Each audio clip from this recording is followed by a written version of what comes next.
This section describes how to create textures for costumes. The format of the textures is available from the download page on the Drill Studio website. After extracting the downloaded file, you will see folders like this. The men and women folders contain textures for male and female models. The textures for men's and women's outfits are the same and in the same format. This allows for more fine-tuning when designing. Sample images of female models are provided to allow for more fine-tuning when designing. The child folder contains textures for children's models. Now we will edit the textures for the male models. Open the men folder. These are samples to see how the model is meshed. The model looks like this. Skirt and shoulder parts can be represented. If you do not need these parts, you can remove them by making them transparent. By making only a part of the model transparent, you can make it smaller, shorter, or design it freely. When made completely transparent, it looks like this. Furthermore, since there is a body underneath, you can make short sleeves or short pants by making the sleeves half transparent. If all these clothes are made transparent, the body will look like this. By painting on this body, fitted clothes can also be expressed. By combining these elements, you can recreate a variety of costume designs. Let's take a look at the default outfit. The texture looks like this. Let's check the texture layout format. This is the body, here is the front, and here is the back. These are the hands and these are the feet. Here are the clothes. This is the front and back of the skirt. And these are the shoulder parts. Use image editing software to superimpose the layout and texture. The body is completely transparent. If there are clothes, if the body is colored, they will overlap, and depending on the motion, the body may be visible even where there are clothes, so the body is left transparent. If you want to make short sleeves, paint only the part of the body that comes out of the sleeves. This side is the feet, and this side is the shoes. Again, make the shoes transparent and the feet skin colored to make them barefoot. The hands are painted white to look as if they are wearing gloves. The skirt is painted only partially, making it a half skirt.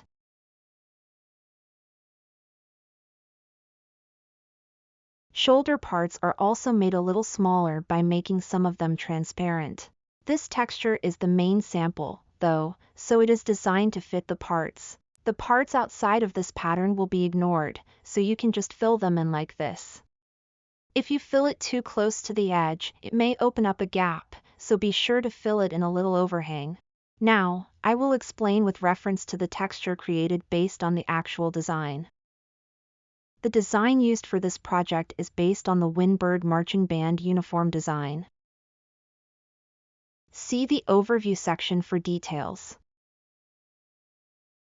Create a costume like this. The shoes are black. And the gloves are black. Since the gloves go all the way down to the wrists are also black. The sleeve part is represented by a body.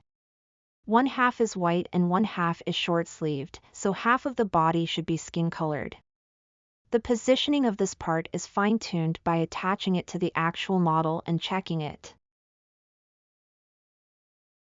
The shoulder parts are small, so make half of them transparent. The skirt is a half skirt, so it will look like this. Set it on the model and check it. It could be reproduced like this. Let's look at another design. Detailed designs can be easily reproduced by pasting actual images. If you overlap the rough sketch and the model layer like this, you can see the approximate positional relationship. Fine-tuning the design by checking the relationship between the squares and the design will make it easier to match the design and the model. This design now has this texture. Let's check it.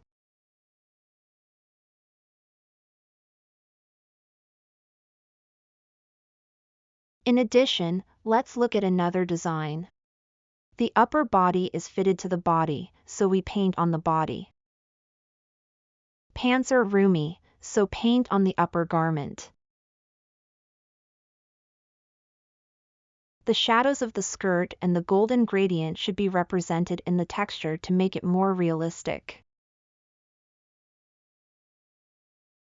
The texture now looks like this. Set it on the model and check it.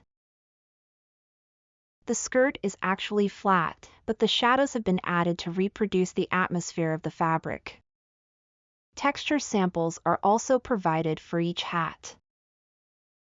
The shako hat is laid out like this.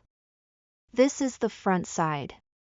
And this is the back side of the top. The brim also has a front and back. The height of the feathers can be adjusted by the number of feathers used in this circle. By utilizing the transparency here, too, you can design it into any shape you like. The Busby hat has 3 feathers like this. And the position of the feathers can be changed depending on which feathers are colored. The basic concept is the same for textures of other hats and objects. So try creating them by looking at the layout and textures. By working with textures in this way, you can create costumes with a variety of designs. That's all for this lesson. Thank you for watching.